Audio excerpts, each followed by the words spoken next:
live en direct. Boum boum boum. Oui, bonsoir à toutes et à tous. Je vérifie que tout est bon. Boum. Oui, alors, hop là, je vais afficher, hop là, le live sur mon téléphone pour avoir éventuellement le chat s'il y a besoin. C'est parfait. Bonsoir à toutes et à tous. Nous sommes le mercredi 16 décembre 2020. Il est 21h04. Alors, je viens de commencer à 21h comme si c'était quelque chose de normal. Et tout d'un coup, mon cerveau vient de tilter qu'en fait, normalement, mon live est supposé commencer à 20h30, pardon. En fait, il y a 30 minutes de retard et c'est tout à fait malgré moi. Alors, pourquoi Slave to Darkness suite et fin? Pas du tout, suite et fin. On est en analyse du Battle Tom. Mets à jour le titre, s'il te plaît. Analyse, on va... Mets à jour convenablement, s'il te plaît. Ah oui, non, c'est pas ça. Slave to Darkness. Hop là, ici. Avec un... Comme ça, voilà. Hop là. Boum, boum, boum. Est-ce que le live est bien renommé? C'est parfait. Bon, écoutez, je vous souhaite bonsoir. Je vous souhaite une bonne soirée à toutes et à tous. Pour commencer, une petite ambiance sonore, je vous propose, la musique de Légion. On va dire que ça correspond un petit peu à l'ambiance des Slave to Darkness avec les démons. Hop là, je vais baisser mon retour dans mes oreilles. Je vais axer mon micro pour qu'il soit plus face à ma bouche. Voilà. Parce que là, pour ce soir, mon micro est un peu plus bas que d'habitude parce que ma table est pleine de figurines en cours de peinture. En l'occurrence, les Vanguard Hunter que je vous présentais la semaine dernière sont en cours de peinture. Donc voilà, normalement là, cette fois-ci, ce soir, je me suis permis de mettre la musique un peu plus fort que d'habitude, donc j'ose espérer que ça ira. Nous sommes sur la chaîne YouTube de Wow Musicable. C'est donc une chaîne YouTube d'un gars qui rassemble toutes les musiques, tous les morceaux de Blizzard pour le jeu World of Warcraft. Et voilà, c'est super sympa. J'aime beaucoup, et notamment, comme on peut le voir, il fait des associations de musique assez longues. D'ailleurs, je vous propose de passer les musiques de base pour se mettre directement dans l'ambiance. Et d'ailleurs, hop là, commençons par l'Emerald Nightmare Red, qui est une musique que j'aime bien, notamment parce qu'elle a un côté très marqué... Lovecraft. Si vous cherchez une ambiance sonore pour une soirée jeu de rôle Lovecraft, la musique de Emerald Nightmare, le cauchemar d'émeraude, le raid du cauchemar d'émeraude sur World of Warcraft pour l'extension Légion, superbe musique, ambiance sonore pour du Lovecraft, ça passe très très bien. Bon, passons maintenant dans le vif du sujet. Nous, ce qu'on veut, c'est parler du chaos et plus spécialement des Slave to Darkness ce soir. Hop là, je vais mettre ça comme ça et ici, boum. Et avant toute chose, j'aimerais vous poser une petite question toute simple. Vient d'arriver chez moi un bouquin, la semaine dernière. Alors j'ai une petite question pour vous. Lequel de ces deux livres est Doom? Je blague, bien entendu.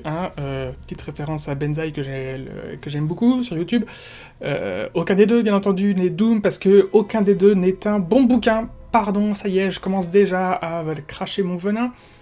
Donc, hop là, c'est ce bouquin, non, c'est celui-là. Là, ici, on a le bouquin Wrath of the Ever Chosen, La colère de l'élu éternel, qui est un bouquin qui a un lore tout à fait super intéressant. Pas mal de fautes de traduction, mais ça va quand même, c'est acceptable. Enfin, c'est acceptable pour un bouquin qui vaut son prix. On va dire qu'on le tolère. Hein. Et... Bon, voilà, une histoire avec plein de lore et des règles qui n'ont que un intérêt mitigé, on va dire. En fait, concrètement, les règles du chaos sont des règles qui auraient dû sortir un mois et demi plus tôt dans le bouquin original des Slave to Darkness, tout simplement. C'est des règles qui auraient dû être dedans si le bouquin n'était pas sorti trop tôt, parce que je maintiens ce que je pense et ce que j'ai déjà dit. De mon point de vue, Slave to Darkness est un livre qui est sorti trop tôt pour pouvoir sortir pour les fêtes de Noël 2019. En l'occurrence, on aura l'occasion de le voir au fur et à mesure de la lecture et de l'analyse du Battle Tome ensemble, à partir de cette semaine et des semaines qui vont suivre, mais la plus grosse partie de mon sel concernant ce bouquin, que je trouve dans l'ensemble plutôt bien conçu, bien pensé, avec des idées de règles qui tournent bien, c'est en fait un non-aboutissement des idées et des concepts sur l'ensemble des figurines, certains manques de bataillons et de clans, parce que, en fait, tout simplement, pour moi, ça sent vraiment très très fort le manque de temps de travail disponible donné aux gens qui ont bossé dessus, par rapport à la deadline, à la date de sortie.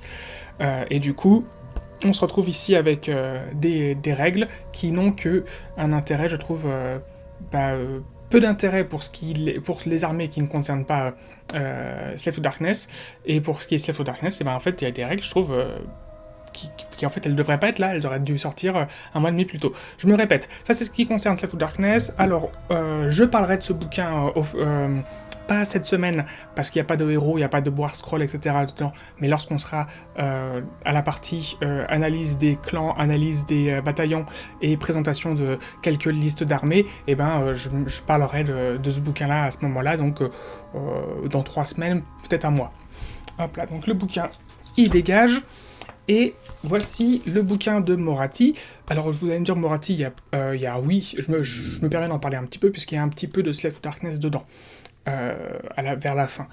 D'ailleurs, c'est plutôt des règles qui sont tout à fait correctes.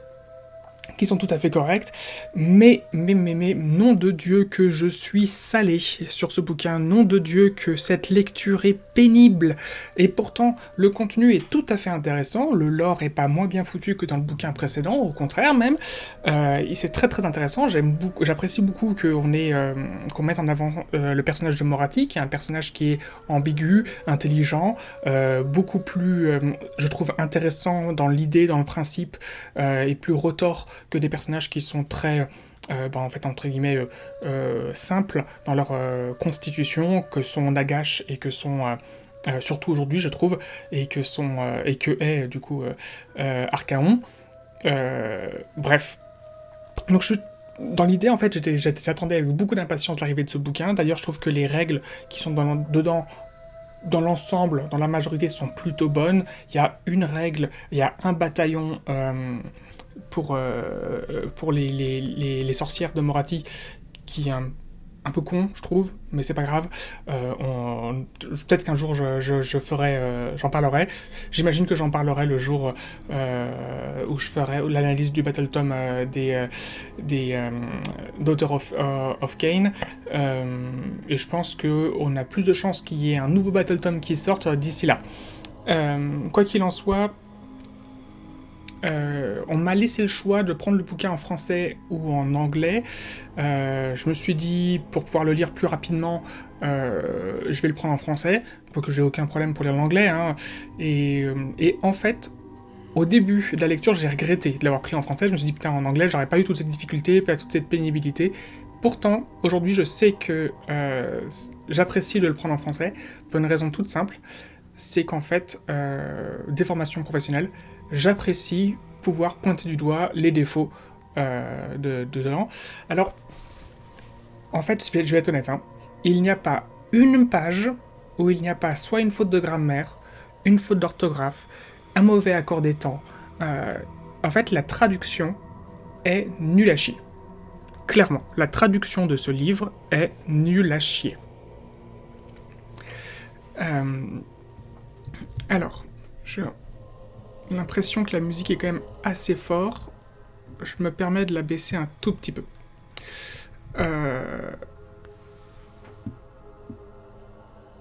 Voilà. Je vais vous donner quelques exemples. Alors, au début, on a une intro. Là, la première page, ça va. Il n'y a pas d'erreur, il n'y a pas de faute. Tout va bien. Et puis, hop, on a le sommaire habituel. Et là, on a un joli poème, hein, de la prophétie de la parturition. Alors, parturition en français, ça n'existe pas, mais c'est pas grave, on va dire que c'est un mot qui correspond à l'univers. Alors voilà, prophétie de la parturition, telle que relatée par le hérald de Slanesh, Glavia Sinhurt. Et dedans, on a tout simplement, je vais pas vous lire le contenu tout complet de la prophétie, mais on a tout d'un coup, au milieu de la prophétie, une jolie phrase qui dit, alors attendez que je la retrouve exactement, le prince de la perfection sera bientôt fécond, le hurlement de la foudre entravera, annoncera sa venue. Les serments amers de ceux qui ont connu la trahison chanteront sa naissance.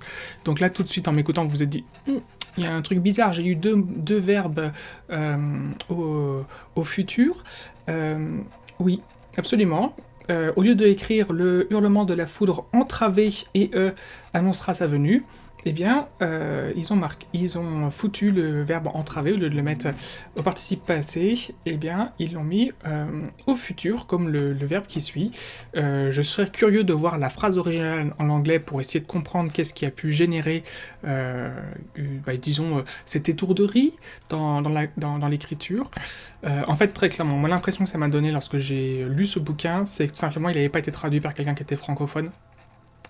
Et voilà, je trouve ça très dommage. On va passer sur le fait que le bouquin a été édité en Chine, hein, qui traverse la moitié du monde pour revenir être lu en Europe.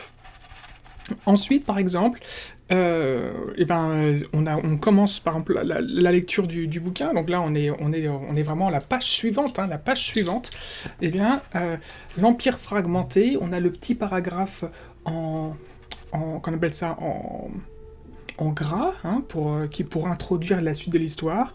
Et dedans, on a une grosse faute. Une fois de plus, le royaume mortel résonne de la cacophonie de la guerre, comme de grandes puissances se disputent le contrôle des territoires vitaux et se venger de leurs ennemis Oni. Non, tu ne mets pas un verbe à l'infinitif comme ça. Attendez, la phrase originale sera due à quoi ? Une fois de plus, les royaumes mortels résonnent de la cacophonie de la guerre, comme de grandes puissances se disputent le contrôle des territoires vitaux et se vengent de leurs ennemis Oni. Hein. Voilà, effectivement, c'est se disputent et se vengent. Voilà, c'est exactement. Là, il aurait fallu conjuguer le verbe, la troisième personne du pluriel. Et après, il y a quelques petites fautes. Et puis après, on a une page où tout va bien. La page où tout va bien jusqu'à la fin. La toute dernière phrase. La toute dernière phrase, c'est « La grande oracle de Ken prendra ce qu'elle désire et qui pardon. La grande oracle of Cain... Déjà, on nous fout, on nous semi-traduit le truc, donc c'est la grande oracle of Cain prendra ce qu'elle désire, et quiconque ose se dresser sur sa route éprouvera toute l'étendue de sa fureur. Alors, c'est une faute commune de placer en fait un verbe au présent au milieu d'une phrase au futur, parce que lorsqu'on croit parler d'une généralité. Le problème, en fait, c'est que ça reste une faute de conjugaison. La phrase est au futur, tous les verbes dedans sont au futur, et en fait, il n'y a pas de raison qui justifie, d'un point de vue de sujet, que le verbe oser soit cette fois-ci au présent, même si c'est pour exprimer une idée générale, générique, parce qu'en fait, à ce moment-là, les autres verbes peuvent aussi exprimer le même type d'idée et pourraient être au présent aussi. Donc en fait, c'est une faute, c'est une erreur. Alors, c'est une erreur qu'on trouve aussi chez des gens qui écrivent en français. C'est une erreur parce que en fait, c'est une erreur qu'on fait assez naturellement même lorsqu'on parle. De mettre du présent et du futur ensemble, notamment lorsque il s'agit de mixer de l'hypothèse dans notre façon de s'exprimer, dans les idées qu'on exprime. S'il y a des hypothèses, en fait, on peut avoir... Il est difficile, même parfois, de bien aligner le passé, le présent et le futur dans une même phrase. Et en l'occurrence, on essaye d'éviter de mélanger les temps, et en l'occurrence, on fait ce qu'il faut pour tout mettre au futur. Donc écoutez, je vais pas vous reprendre toutes les phrases du bouquin, mais enfin tous les paragraphes du bouquin, mais ça rend la lecture du lore très pénible. Voilà, ça rend la lecture du lore très pénible, c'est très dommage. C'est très dommage d'avoir un aussi beau livre. Parce qu'en plus, c'est un beau livre. Hein. Je trouve que le fond blanc cassé, beige, tout ça, osseux, il est vraiment classe. Hein. On a l'impression que elle est soit sur un parchemin, soit sur certaines pages, on a l'impression que c'est du marbre blanc. C'est hyper classe. Hein. C'est hyper classe. Et ils se sont donné vraiment du mal pour donner toute une esthétique de dessin gorgone, tout ça, inspiré des thèmes généraux de Moratti. Bon voilà, c'est très dommage. Écoutez, passons à la suite. Cette introduction de 15 minutes n'a que trop duré.